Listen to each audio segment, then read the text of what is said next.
A tales sacerdotes no les hacen demasiada mella ya los argumentos intelectuales de su fe antigua. Ahora mira lo tradicional con recelo, toman distancia de la tradición y si bien no se abrazan aún plenamente con lo nuevo, comienzan a vivir en la ambigüedad. Las combinaciones cristiano-marxistas, las asociaciones de cristianos para el socialismo, etcétera, que vendrían después, tienen un espléndido retrato en estos análisis de Gramsci. Los clérigos marxistas son precisamente intelectuales traidores que se convirtieron a la modernidad acercándose a los nuevos dirigentes que se van apoderando de la cultura. Todo el intento del eurocomunismo, en buena parte producto del pensamiento estratégico de Gramsci, se encaminó a lograr este acercamiento entre el marxismo y el ala progresista de la Iglesia, heredera de aquel modernismo que Gramsci también conociera.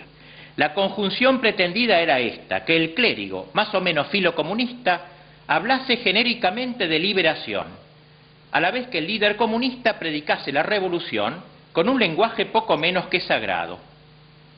Para ello era importante que se multiplicasen las homilías políticas, que los sacerdotes se volcasen desmesuradamente a las cuestiones temporales, que el lugar y el tiempo dedicados antes a lo sagrado fuese ahora destinado a los temas temporales y sociales, aunque fuese bajo el rótulo de evangelización de la justicia.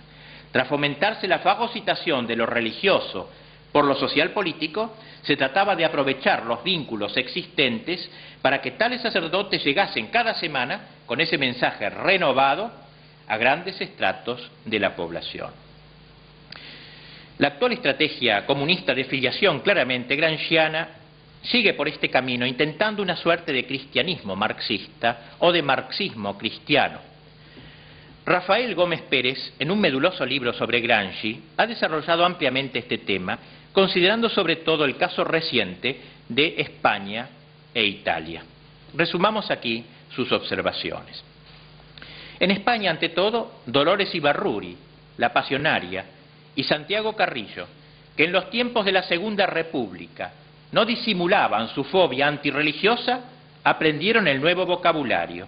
Los líderes comunistas españoles desterraron de sus palabras el anticlericalismo trasnochado, y en una sociedad donde empezaban a advertirse síntomas de descristianización práctica, utilizaron un lenguaje formalmente sagrado. Así, por ejemplo, Carrillo llegó a decir: la fe en un ideal es lo que puede mover las montañas, y la conjunción de nuestra fe marxista en la justicia de nuestros ideales con la fe de los cristianos, aplicada a la transformación y al progreso social, puede hacer milagros. En el mismo periódico donde apareció la anterior declaración, se lee una información dada por Carrillo donde se dice que el Partido Comunista Español es el único partido que tiene un sacerdote en el Comité Central.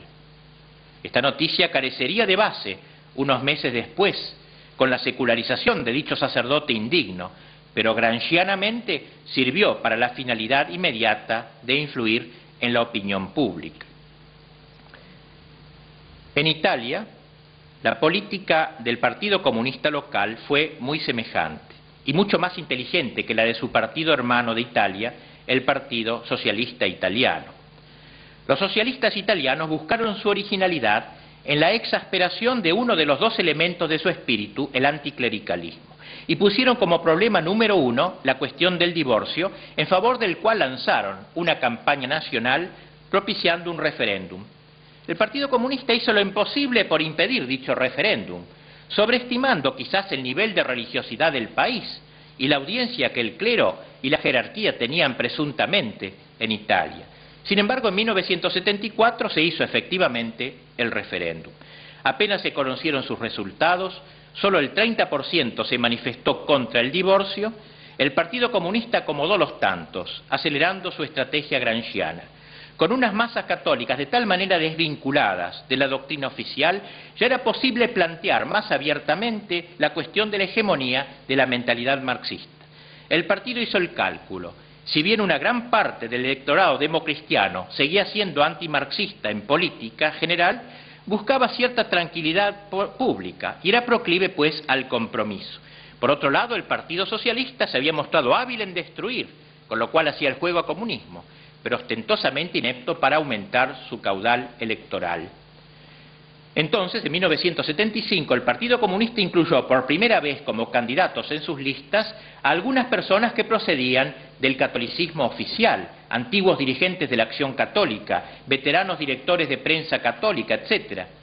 Lo interesante en este fenómeno no es tanto la maniobra electoral cuanto la aplicación casi puntual de los consejos de la estrategia gramsciana. Una serie de intelectuales tradicionales, antes unidos umbilicalmente a la antigua cosmovisión, aparecían ahora flanqueando al partido, aunque sin formar estrictamente parte de él. No se presentaban como comunistas, no, sino como católicos, con lo cual quedaba demostrado que el partido era capaz de dar cauce a las aspiraciones e intereses de la población católica.